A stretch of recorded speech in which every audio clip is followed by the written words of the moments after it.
Horen yonanaba pochai tuning khoka nakupi ga kitang hekpa adugi yengal kadoine adugi horen kaigum nakup kariba tuning khok pambiba nakupi pambiba jingdo ngasi gi Sunday numit pung taruk sida lakpiro yam yambadi nate packet ama ani dena kaisu thooi ado pambajing hana lakpiro aduna tragadi ara ara pa hana logimnina kona phangogdi habdu nuaiteba akhodi yambaju nate ko aduna aduna mahau yengba kanguna nganna lakpiro sidana tuning khok leire ko tuning khok se thada yarani sila kaisu yamna thokado nate packet ama ni dena kaisu thooi yamabda packet hum thokadra yam tholage me kasi iya ya de karwata wada mine te ma karwata ge ndi khal sida leire maraga loi yaure tuning khok se mayek sengamudra sengamoidra di khangde mathakta laga namje mek ti kya seng phatabne buko adu si leire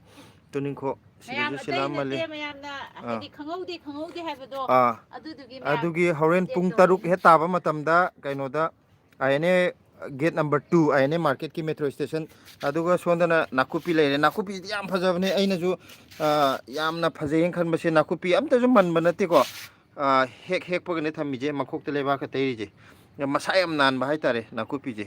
adu si jige update tawjage na live che tawrokone atai potiam te yauroi ngasi hawaijar leire ko homen hawaijar ne nakupi mapun amani ma yaurni aduga tuning khok mapun amani amaga si khaktani tuning khok ka nakupi ga jidi sum anihum dang